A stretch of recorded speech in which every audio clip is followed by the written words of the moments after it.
What's going on, Dolphins? It is your boy Dillon, and I am here for one of my quick hit scouting report videos for week 4. This one is going to be for the Atlanta Falcons. And look, man, the Atlanta Falcons are struggling. They look like they, might have been able to win this game against Washington football team, but they had a typical Atlanta Falcons, ending to a game, and they let it up, and they ended up losing. Um, you know, but hey, it is what it is, right? Look, at the end of the day, this is a team that the Dolphins should be able to beat.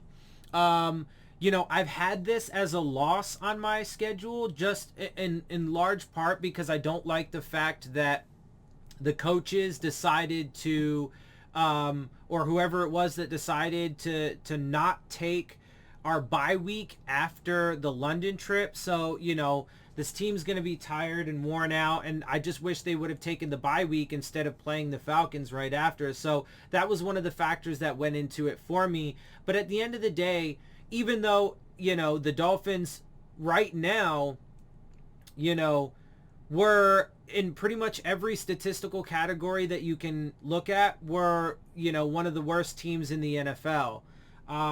And we have so many fundamental issues that it's honestly hard. I mean, even the Jets are looking better, and there's a possibility they could sneak out a win against us. As much as Dolphins fans, don't like it and hate that, and get mad at me for saying those kinds of things. I mean, some of my worst fears are coming true so far in this season. It is still early. It is still week 4. And yes, there is some chance that they could turn this around. But like I said, there are just too many fundamental flaws and issues, too many holes in this dam. And, it just looks like it's going to burst if it hasn't already. And, I think that there's a high probability that Brian Flores could, if not already, lose the locker room. And if that happens, then it's just rough. So let's get into this, though, because I do want to look at this. The Falcons did lose, like I said, and they dropped to 1-3. Obviously, the same record as the Dolphins. So from that perspective, we're even. Washington is now 2-2, 34-30.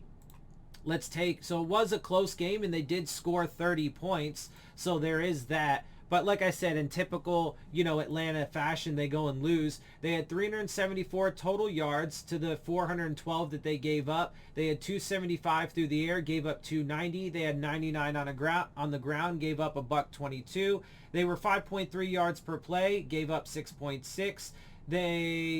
Neither team lost a fumble or threw an interception, so no turnovers. Each team only allowed 1 sack. Atlanta was 62% though on third down efficiency, which is damn good. They let up 44. They had the ball for 30 minutes and 43 seconds to the 29-17 for the Washington football team, and they had 7 penalties to Washington's 6. Okay, let's take a little bit deeper dive here with the statistics. Matt Ryan was 25 of 42, 283 and 4 touchdowns.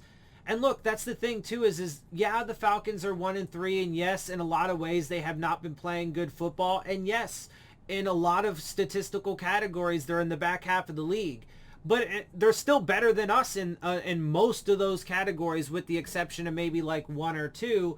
And so look, and it's not like they don't have weapons. They certainly do have weapons on offense.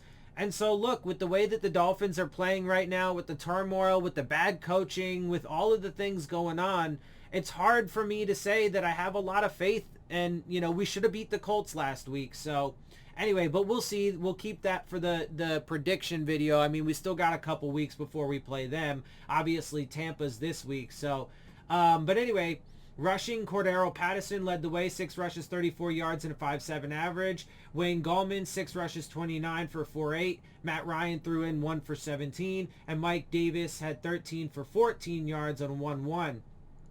Cordero Patterson also led the way in receiving, 5 of 6 for 82 and 3 touchdowns. So obviously he is a huge weapon and a huge feature in their offense. But look at it's not like they don't have good guys on this fucking team. I mean, Calvin Ridley, 7 for 13, 80 yards. Kyle Pitts, 4 of 9, 50. Hayden Hurst, 4 of 4, 29. Taji Sharp, 2 of 2, 15. Olamide Zacchaeus, 1 of 3, 15. Mike Davis, 2 of 2, 12 and a score. They got guys to spread it around to.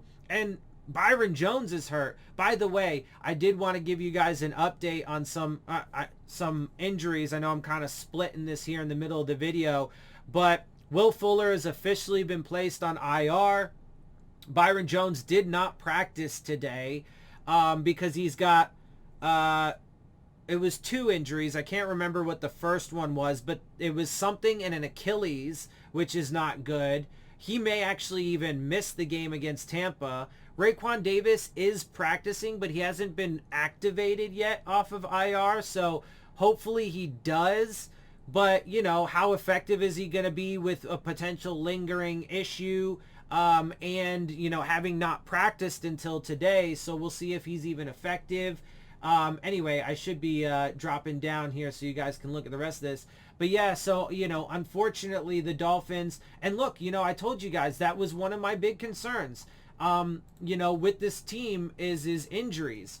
And I'll actually get back to that in just a second. Let me continue with this. Tyler Heineke was 23 of 33, 290 and 3 touchdowns. Rushing, Antonio Gibson led the way, 14 rushes, 63 yards, a touchdown, and 4-5.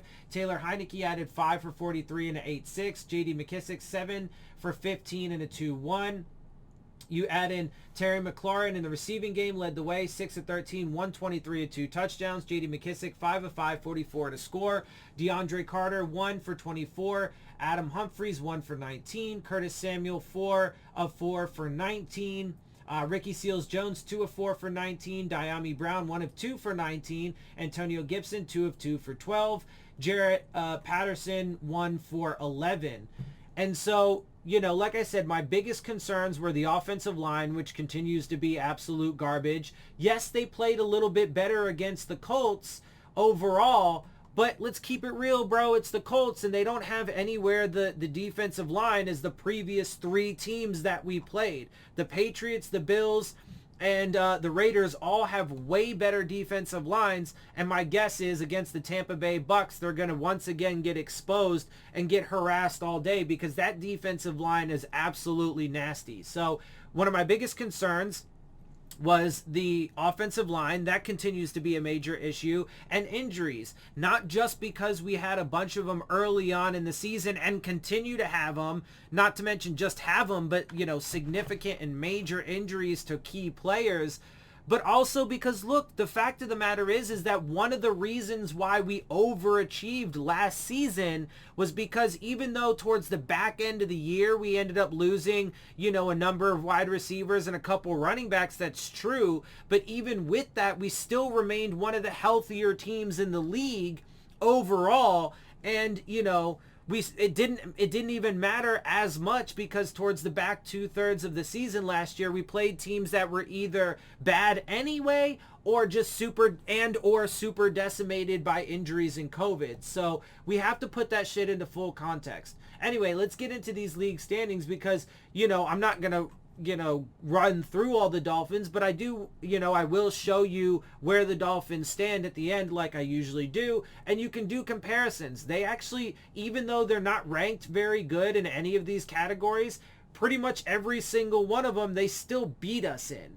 So, look, the Dolphins are not playing good football, and they have a lot of problems right now. So, we'll see, though. We'll see how things play out. I mean, we'll see how they perform against Tampa and against Jacksonville. Jacksonville is a game that they absolutely should win. But I just don't think, if I'm keeping it honest, and I hate to say this, you know, but I just don't see a lot of guaranteed wins at this point, even with teams like Jacksonville, Houston, maybe the Jets twice we should be able to beat, but with the way that the Dolphins are right now, it's hard to say.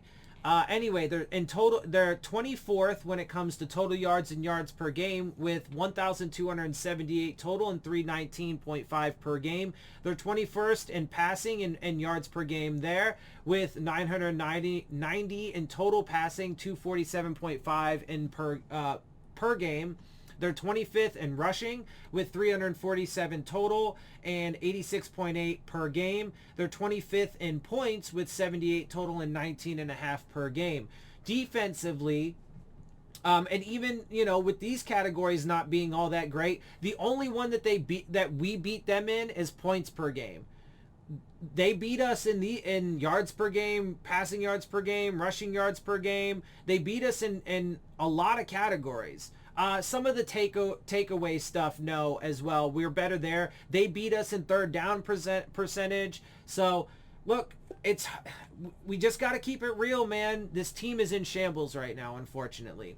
And, and unfortunately, they're proving me right to this point, too, in the season, which is super, super unfortunate because I saw this coming. I really didn't want it to end up being the case, and I wanted them to prove me wrong. But, they still have an opportunity. So let me finish this up. Defensively, they're giving 383.3 yards per game total, 23rd in the league. Passing yards per game, they're giving up 274, which is 20th. Rushing yards per game, 119.3, which is 18th. Points per game, they're giving up 32, which is 32nd. I mean, the Dolphins were on average scoring 15.5, though. So, anyway, takeaways, they only have 2 on the season, which has them at 25th, but tied for 10th. Interception, 0, which is 31st, but tied for 8th. There's only one other team that has 0 still. I can't remember who it is, but whatever. Fumbles, they only have 2, which is 9th, tied for 4th. Sacks, they have 7, which is 23rd, tied for 9th. Passes defense, they have 20, which is 7th and tied for 5th. And third down percentage, they are at 43.8%, which is 21st in the league. And then, like I said, as I usually do, and that's what I'm saying, look at these statistics, these standings from the Dolphins, man. 31st, 29th, 30th, 28th, 31st defensively, right? 24th, 18th, 27th, 25th. I mean, some of the takeaway stuff is still pretty good for right now. But we still have so far to this season, we haven't been getting turnovers at quite the efficient rate as we did last year. So if that doesn't pick up, we might end up falling back a little bit. And then third down percentage, we're 31st. So it is what it is, bro. Look, I hope things turn around. I really do. I'm not sure that Tua is, as much as I think he is, better than Brissett and gives us a better chance. I'm not sure that he is gonna be able to be Superman and turn this around all by himself. There are way bigger, way deeper issues than just the quarterback position.